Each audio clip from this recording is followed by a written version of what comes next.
Okay, welcome back. So here I've got my fidget spinner that we made last time, and I've just realised I should have changed something, so I'm just going to show you that quickly. I'm just going to ungroup this very quickly, and you can see here I should have selected the cylinder here, and I should have put the sides right the way up to 64. It just makes it smoother. Very simple, so just remember to do that, and then I can group it. And I've got my fidget spinner, and you can see there it's a lot smoother, and that'll mean we'll have a really good fit with our bearing. Now what I'm going to make now, I'll show you how to make, is a tri-spinner, so a three-legged spinner. So I'm going to get rid of this. Now I just want to know, I think I had this as 90mm, so that's important because I need that measurement. So I'm just going to delete it.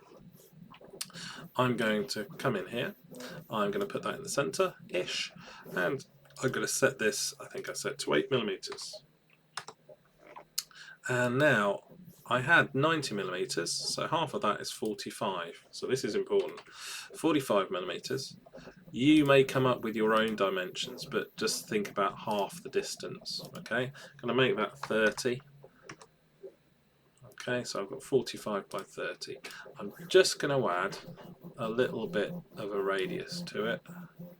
Not much, and I suppose I could put the steps up, which just make it a bit smoother. Okay, so there's my sort of one arm of my tri-leg spinner. So what I'm going to do is I'm going to duplicate it. You can see here's the duplicate, Control D there, you can see that. So what I'm going to do, press Control D, and I'm just going to move it with the mouse keys, sorry, with my keyboard keys, and you can see here, if I zoom in, that I just want to make it so it's butting up, okay? So those are touching almost, and that'll do for what I want. So what I'm going to do is I'm going to take these and I'm going to group them. So here we go, and group.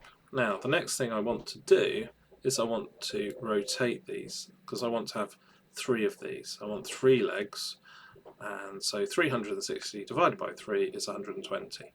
So I'm going to duplicate again, come along around to get my rotation here, and I'm going to say 120.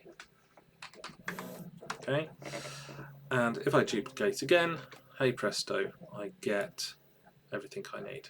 Now the next bit is I do actually need to put the hole right in the middle of this now, okay, because I'm going to be taking away bits, and that means finding the centre of it is just going to be a little bit problematic. So what I'm going to do is I'm going to take my hole, I think on whatever yours is, mine I've decided it's going to be 22.2, okay, on both of these, so 22.2, perfect. And I'm going to make sure that the sides go up to 64, just so I've got really nice and smooth. So now what I can do is I can select all of these, and I'm just going to align it. So this is the align tool here, you can use the L key as well. Here I go, and then what I'm going to do is I'm just going to centre it. Okay, get that in the middle, and that's perfectly in the middle.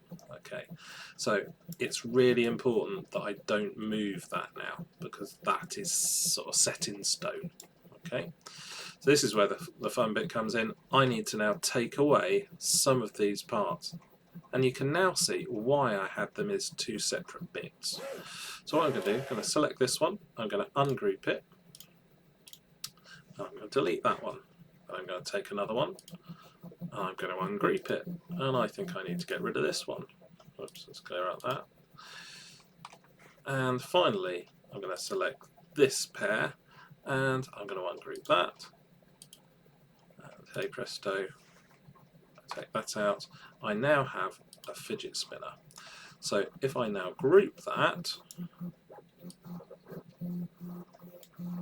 okay, I now have a fidget spinner that I can print out.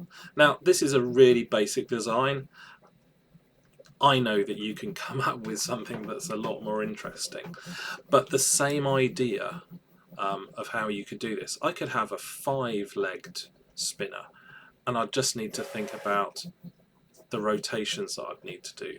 But the idea of taking something that's a double, halving your sort of width of the spinner, and then rotating them, and then removing the bits you don't need is quite a good idea. But do remember, you've got to put your hole in the centre when they're all together before you've taken the bits off, or else it won't sort of centre nicely. So that is how to make a 3-leg spinner. You can obviously see if I wanted to add things to these legs here, it would probably been a good idea if I'd done it right at the beginning. So design each leg and then I can duplicate it. So on some of them I might decide, for instance, that I wanted to add a nut. Okay, so if I move that in and make it a hole, and I move this in, no, we'd have to find the dimensions that you'd need, but I think that's about 13 millimeters. So if I'm just going to get this down to about 13, we'll look at the ones that we're going to use. So it's probably about that. Then you can see I could have aligned that really nicely, and then I can put a sort of a nut in each of these, and it just makes it heavier. It means it will spin better. And obviously I would now have to go around and do that on each one. If I'd done it before, it just makes that whole design process a bit easier.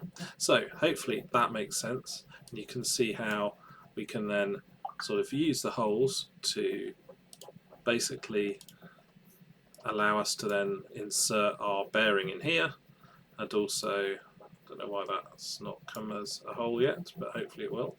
There we go. You can see how we can then slot stuff in. It is really, really, really important that we get these measurements right, because yeah, we need to have a little bit to get of space just to give a little bit of a good interference fit. Okay, enjoy having a go at designing your spinners.